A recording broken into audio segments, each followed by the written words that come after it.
Hi, my name is Brandi, the host of My Real Wedding, where we are chatting about the wedding planning experience, the good, the bad, and the real. And today I'm super excited to have my friend Ashlynn today joining us. And she recently got married, so she's going to walk us through her wedding planning process and some things that she enjoyed, and maybe things that didn't go as planned, and just give recommendations for brides that are planning your wedding now. So hi, Ashlynn. Hi. It's so good to see you. We saw each other yesterday. Exactly. It's been so long. Yeah. You look very pretty. Thank you. I try. Fake lashes do a wonder. Yeah. Today's my first day with fake lashes, and I'm loving it. Yeah. It'll change your life. Yay. So, wedding stuff. You're recently married. When did you get married? I got married October 26th of 2019. So I've been married for probably like 7 or 8 months. Honestly, with all this coronavirus stuff, my months have all blurred together. Yeah. Been married less than a year. That's but what I can mainly say. Y'all been working both at home, or at least a good portion of that time. So that's gotta be nice. It's like a longer honeymoon. I mean, obviously the situation is not great and the reason why, but for a couple that gets to stay home and they're newlyweds, no kids and stuff, that's pretty nice. Cool. So I work from home. I'm a full-time wedding photographer. So I work from home most of the time, and with everything going on, I wasn't leaving to shoot weddings anyway. Yeah. And then when everything first went down, my husband got to come home for 3 weeks. So we got to spend 3 weeks together, just kind of enjoying each other. And then he went back, but he still has a really nice schedule. He works really early in the morning. So we get to have a lot of free time in the afternoons, which is really nice. And That's so nice. It's just nice to enjoy each other during those times. Yeah, that is so exciting. Well, it's easy to jump in like ahead of, because I kind of know you too, but I would like for people that are watching to kind of know your story. So I like to tell everybody when I have consultations with like potential brides, I always ask them like, what's your love story? Because I'm all about that. Like, I really want to book clients. I'm a wedding planner that are really genuinely in love, and I love hearing that love story. So what is your husband's name? So my husband's name is Andy. Andy. And then, okay, so how did y'all meet? Like, tell me your love story. So we met in April of 2018. Okay. Yes, April of 2018. And we actually met on Christian Mingle, which I think is very surprising for a lot of people because, one, when people think of online dating, they don't usually think of, a lot of times people don't think of online dating and ending in marriage. And then when people think of Christian Mingle, a lot of times they think of like old people. Yeah. And it was like, it started kind of as like a joke, you know, me being on Christian Mingle. He was new to the area, so I wanted to meet new people. And then eventually he saw my profile. I had been pretty inactive on it for a long time, and he like reached out one day. And it moved very quickly. Yeah. We lived an hour and a half away from each other for our entire relationship. Yeah. And so we had to get very intentional very quickly. Yeah. And so we started talking on Tuesday. I think all relationships, to be successful, you have to be intentional. Yes. So that was cool that y'all had to, like, you were more forced into that mindset. But that's good. Was not a joke, because we didn't want to waste time, not only our time like in life, but literally an hour and a half every time we want to go visit each other. Yeah. And so he lived in the town that I live. So he was living with his dad and stepmom at the time, just because he was new to the area. And so we started talking on a Tuesday, went on our first date on that Saturday, and we knew immediately pretty much that we really liked each other, were interested. He actually, the night of our first date, went home and was playing video games with one of his friends and was like, told him over Xbox Live, like, I met my wife today. So, oh my gosh, give me a moment before we move on. Exactly. Oh, that is so sweet. We knew pretty much from the beginning that we wanted to be with each other, that we were going to go in for the long haul, because it wasn't easy being long-ish distance, because obviously, like, we didn't live far enough away from each other that we couldn't see each other very often. We saw each other just about every weekend, but there's still an element of like not being very close, which was a Yeah. little bit difficult, but we definitely made it work because we knew that we really loved each other. Yeah. And so we started really being like in a serious relationship pretty early. I actually went to Spain that summer for 3 weeks, and that was like the hardest time of my life. It was very difficult because I was in this beautiful place with, I have family in Spain, and my dad's mom is from Spain. So we got to hang out with a lot of family, and it was great and wonderful, but it was really hard because the person that I was in love with was on the different side of the country, and we had just different work schedules, and so it was very hard for those 3 weeks. And I came back knowing like I can't ever do that again, and I don't want to live the rest of my life without him. And so that was when I really knew like I'm in love with this man and I want to marry him. And that was the summer after we started dating, so we had been dating for like probably 2-3 months. And we knew pretty immediately that we wanted to get married, and we were on the same timeline throughout our entire relationship. We were like, okay, we want to get engaged around this time and get married around this time. And with me being in the wedding industry, I knew like, okay, that kind of pushes things along sometimes too. Yes, because for some people. Yes, it's either one or the other. Either you're like, okay, we're getting married, I know exactly where we're getting married, or you're like, I don't know, there's too many options. Yeah. But we were on the same timeline, talked about it, and so we got engaged in April of last year of 2019. He proposed on Easter. He set up an Easter egg hunt, and I have a nephew, and it was my nephew's first Easter in America because he was born in Japan because my brother was in the Air Force. And so we really wanted to make it a really nice, awesome Easter. And so we did an Easter egg hunt, and little did I know that there was an engagement ring hiding in an egg. And so I'm a sucker for things like this. I know. That is brilliant. I always tell people holiday proposals are my favorite because they're just so sweet.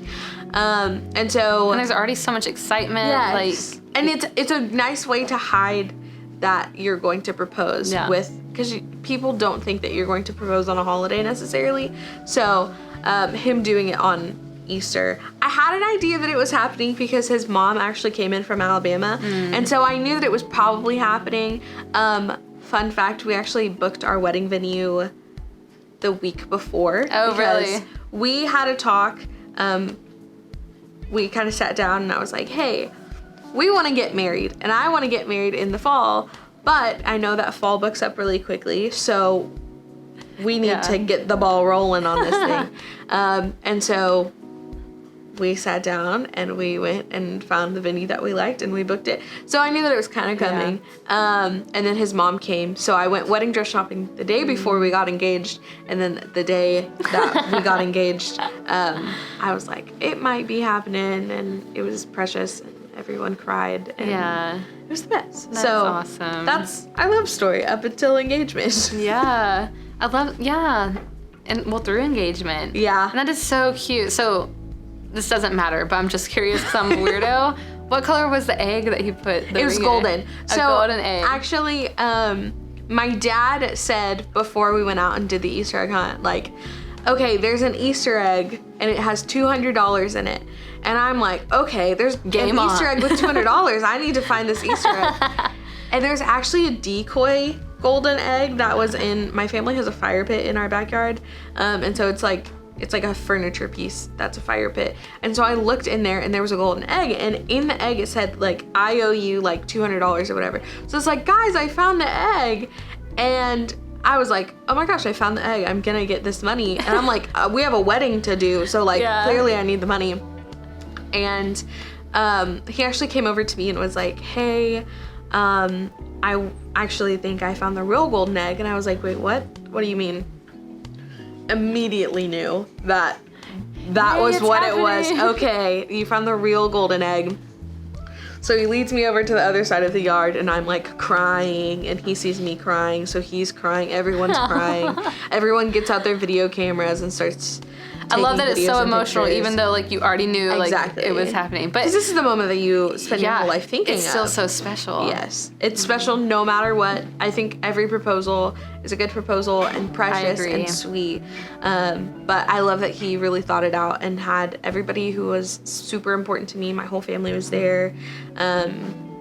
the fact that everybody who like really, really mattered to me knew that it was happening and was there just made it over the top for me. So, I love my proposal story. I do too. Thanks. I do too.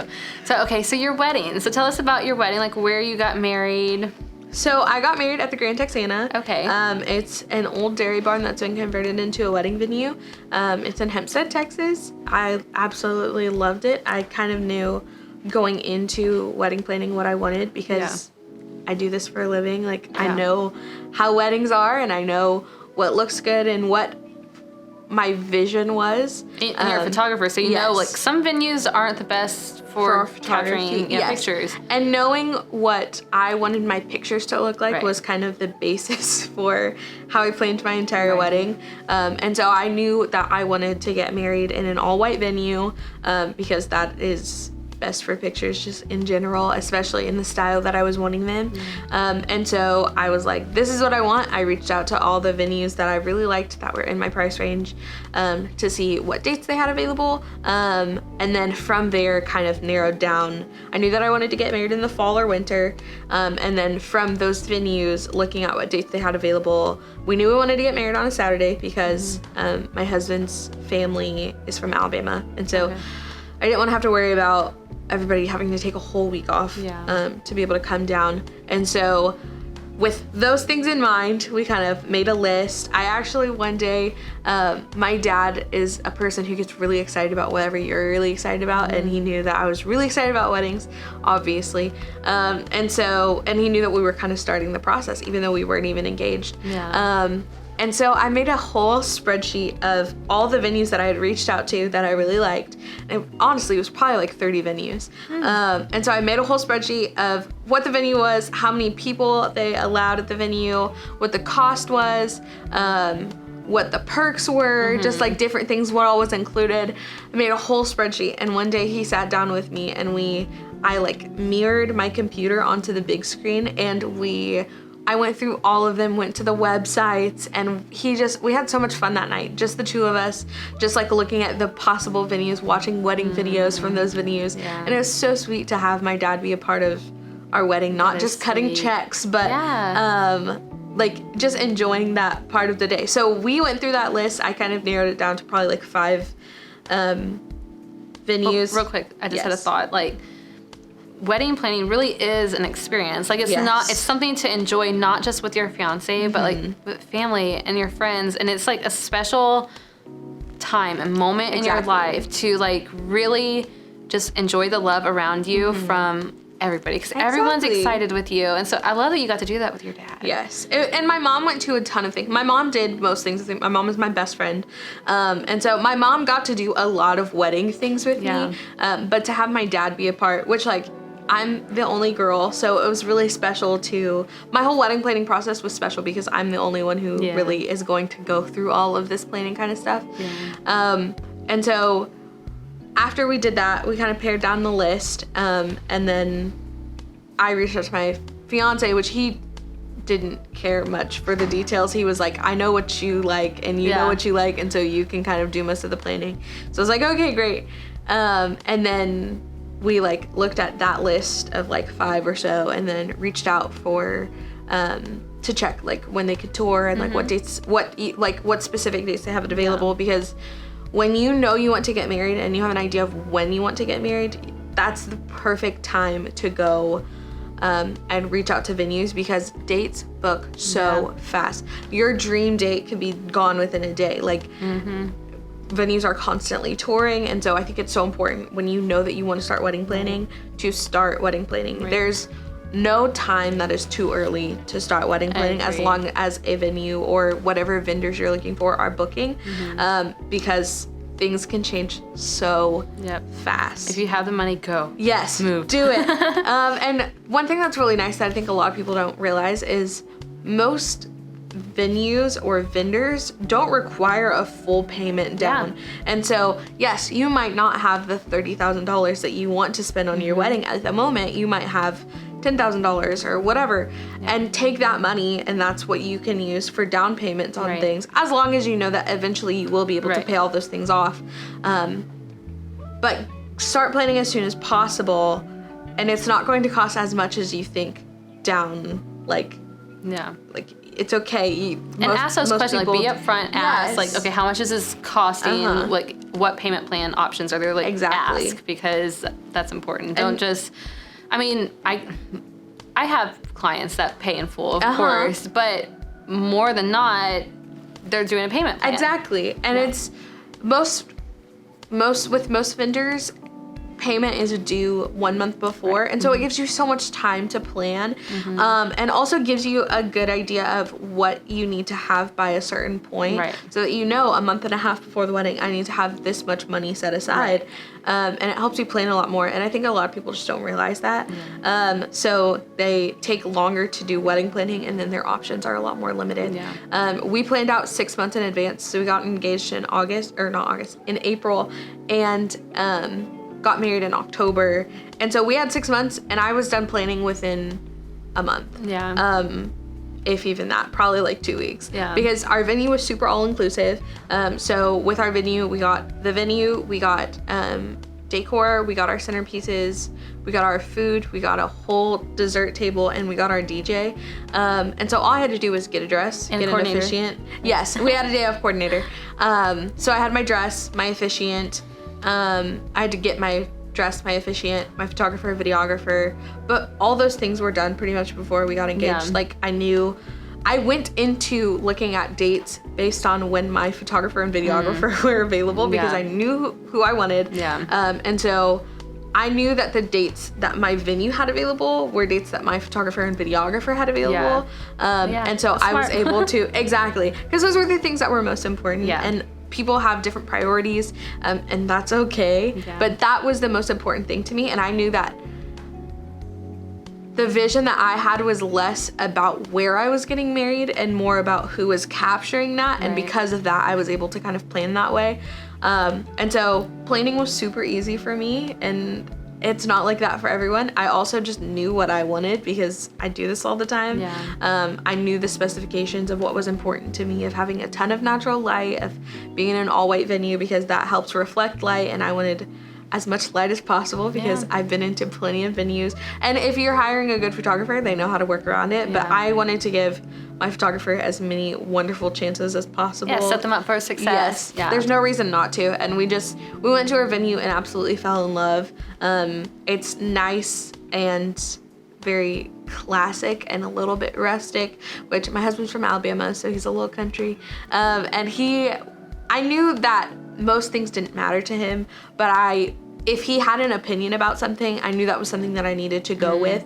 And when we went to the venue, he was like, I really like it. I was like, okay, cool, this is where we're getting married, because I knew I already liked it, so the fact that he liked it was great. And that was how I knew my venue was the one for us. Good. So, it was lovely. What were some things, so for a bride that may be watching, what would be some advice or some things, back up.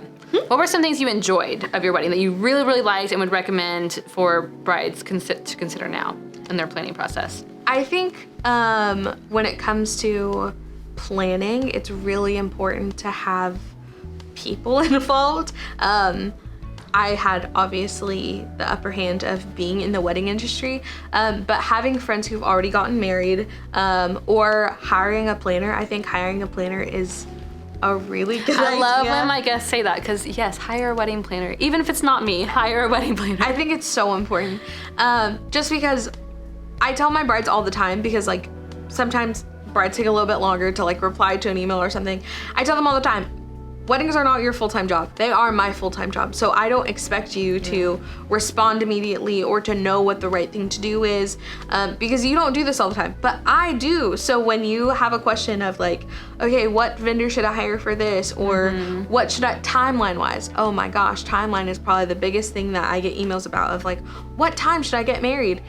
And if you don't hire a professional, that is when you are in a situation where you don't have the best outcome. We did a wedding together where before you were hired on, I believe, and before I was hired on, the bride sent out her invitations, not thinking about daylight savings, and was planning on getting married at, I think, 5:30.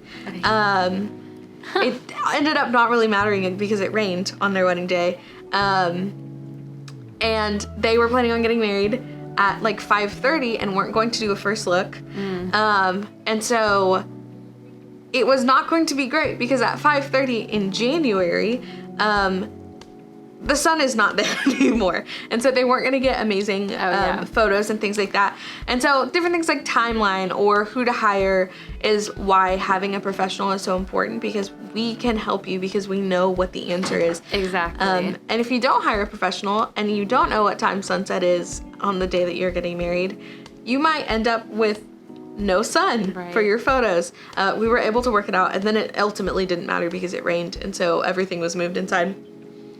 But I think talking to professionals, or at least talking to your friends who've gotten married recently, is really important. I think getting vendor recommendations is also really important. Oh, for sure, yeah. Because just because you're Googling something doesn't mean that you're getting the best. Like, somebody might be the top search result, or somebody might be the first person to comment on like a bride post. But you don't know vendors like we know vendors. And so we might have some inside information about like negative things or really positive things to say about somebody that somebody else who hasn't worked with them wouldn't really know to say. And then I think my next piece of advice would be to budget appropriately. Weddings are really expensive.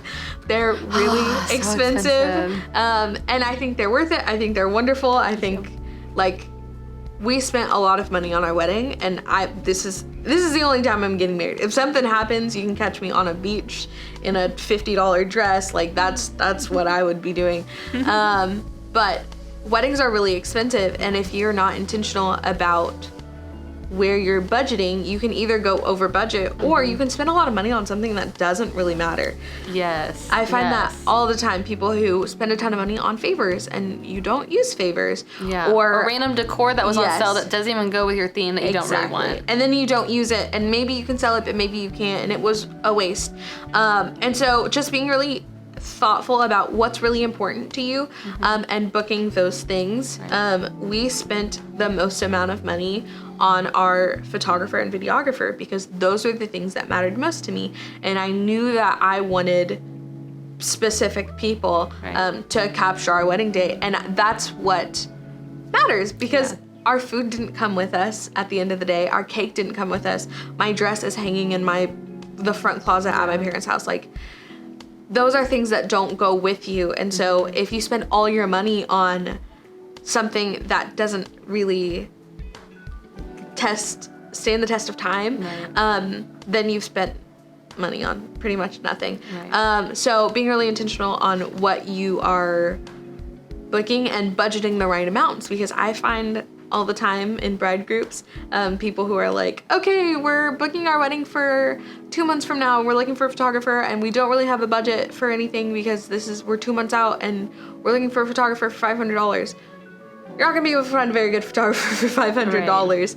And you might find one, but it's not gonna be what you want. And I feel like of the people that I've interviewed so far, including myself, the photography was the thing, man, I wish I would have spent more on, or at least done more research. Or a lot of people will get a friend, like I had a friend do mine, and I'm so thankful she did that for me, because honestly at the time, I didn't have the money. Exactly. And that's okay if you can't, but if you do have the money, that tends to be one of the most regrettable things is photography. Is not spending enough money on photography.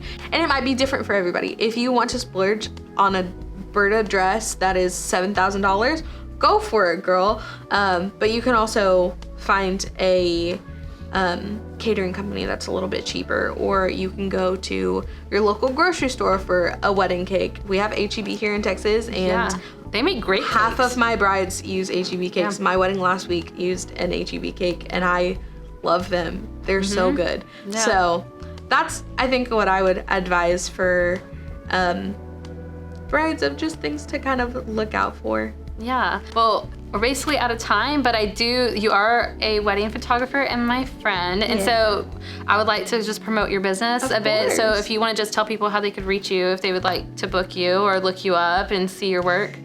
So I'm Ashlynn, and I'm Ashlynn of Ashlynn Mari Photography. All of my names are a little bit hard to spell, so it's ASHLYNN MARI Photography, and that's the name that you can find me at on Instagram and Facebook, and you can find my website at ashlynnmari.com. Yay. And as my final note, I was thinking this as you were telling your proposal story, or at least like wrapping it up, is when I have consultations with my potential clients, I always ask about proposal story and their love story. And a lot of times I get clients to tell me, oh, I don't have a really great proposal story. It's not anything special. And I want to like change that, like no matter what your proposal story is, like honestly, no matter how little or big, it is beautiful and it's your proposal story and it just symbolizes your love, no matter how fancy it is. So be proud, share it on Facebook, be excited. Everybody else is excited for you too. So until next time, have fun, happy wedding planning.